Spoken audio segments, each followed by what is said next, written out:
Hello, beautiful viewers. How are you doing today? Welcome back to my YouTube channel. My name is Okpayemi, and I want to say thank you to my regular subscribers. Thank you for always coming back to watch my videos. God bless you abundantly. And for those that are coming here for the very first time, I want to say thank you very much for coming. Thank you for coming to my YouTube channel. I hope you've getting values for your attention on this particular channel. I want to encourage you to please subscribe to this YouTube channel. If you check my previous video, I'm sure you're going to see different videos that is going to be of good benefit to you. Opportunities abroad, relocation, jobs, remote jobs, all kinds of lifestyle, anything that has to do with growth and development opportunities at large. So that is what I do on this channel.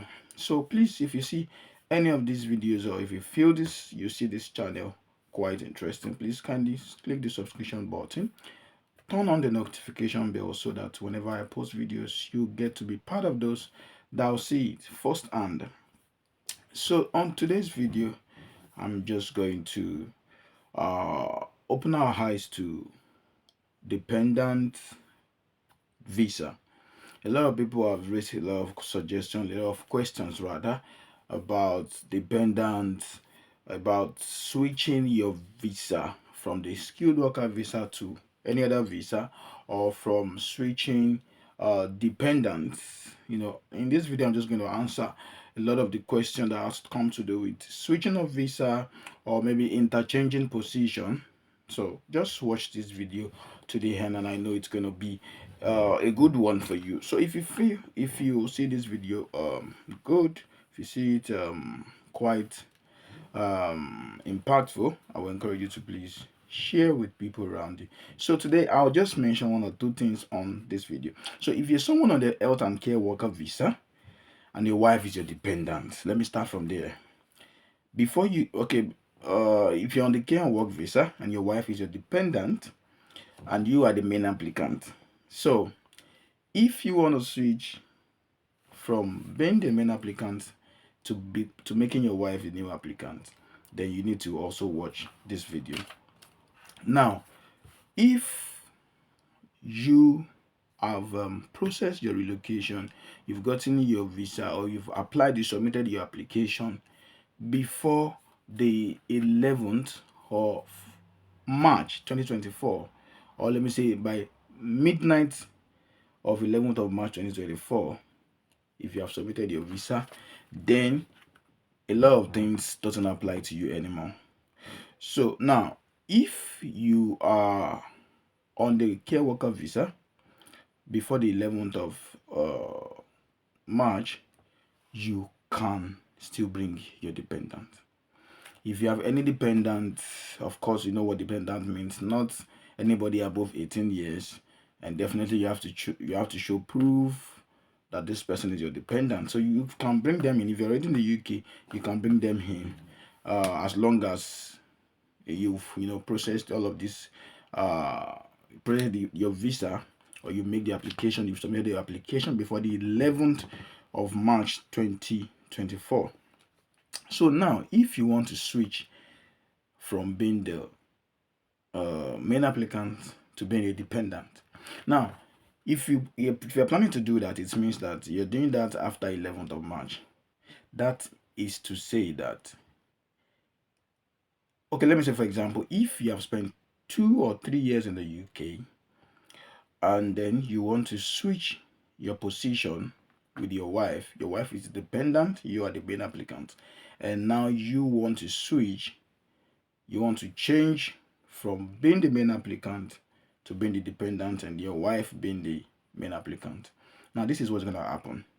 You are going to lose the number of years that you have used as the main applicant. So it means the 3 years or the 2 years you have spent being the main applicant will be a waste immediately you switch position with your wife for her to be the main applicant. I hope you get this clear. So if you have spent 3 years or you have spent 2 years, it's better you just maintain that space till you are done with what you're doing, so that you don't get, start counting your 5 years to get your indefinite leave to remain again from the beginning. So I would personally, in my opinion, I would not advise that. But I just want to say that you should count your cost. If you're 2 years, 1 year, 3 years, and you want to switch that, that's one. Secondly, is that the moment you switch, it means that on that visa now, your dependent will not be able to switch with you. Your dependent will not be able to switch with you. Now, visa code 6135 and 6136 won't allow you to switch. You won't be able to switch your visa. If you're on 6135 and 6136, that's care worker visa or senior care worker visa, you can't switch to any other um visa. You can't switch. It won't those two visas won't permit you to change. However, if you are looking into other um visa code, I think preferably 6131, that's for the auxiliary nurse. Yeah, that particular visa can allow your dependent, so you can switch to that and move with your dependent. That if you can move into that position, into that visa 6131, which is that of the auxiliary nurse, allow you to move with your dependent. Yeah, that allow your dependent to also switch. But outside that, you can't switch from a care worker visa to any other visa to care worker visa. You can't.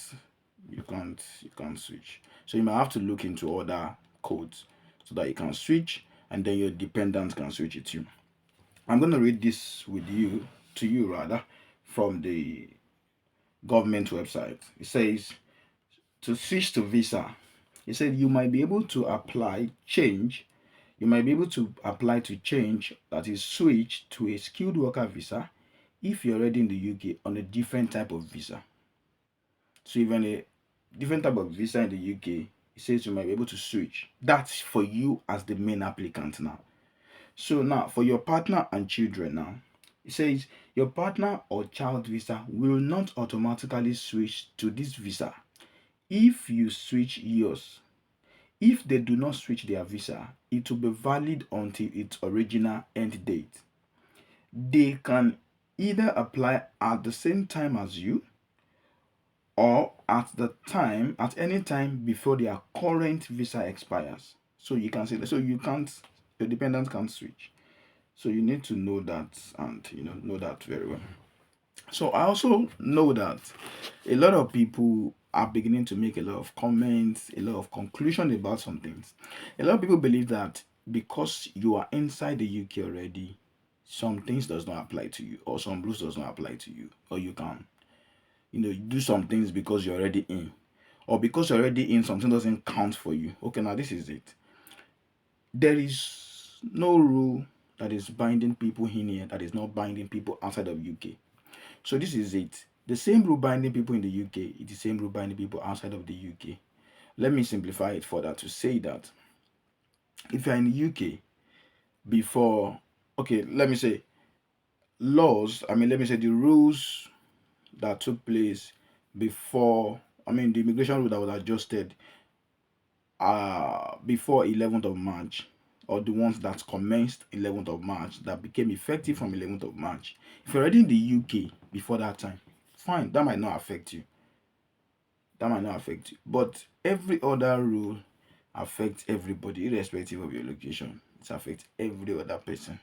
It affects every other person. I'm not even sure that, okay, if you are in the UK before the rule of you can't bring your dependent, that also does not apply because you're already in the UK, you're already working, so you not bringing your dependents, you are already in UK before the rule was made, before the immigration rule was made. So that's clear. But apart from that, every other rule is applicable. You can't switch. Even now that you're in the UK, you can't switch. So that's what I'm trying to say. So it's the same thing. Don't let any agent or anybody that wants to, make some living out of you just give you some information that is not genuine and real. So please, guys, you need to know this for yourself. So please, and if you for those if you're in the post study, sorry, please, if you are a student on the post study work visa, you also can switch with your dependent. So if you're on the post study work visa, you can switch with your dependent. So if you have a dependent currently, let your dependent get a sponsorship as soon as possible. That is my advice. Let your dependent get let your dependent get his sponsorship as soon as possible. If you are on the post-study work visa, that's the 2 years or the 3 years work visa after schooling. So this will be the whole for this video. I want to encourage you to please share with your loved ones, get them updated, and please don't forget to subscribe to this channel. Till I'll see you again in my next video. Stay blessed, and I love you very much. Bye, guys.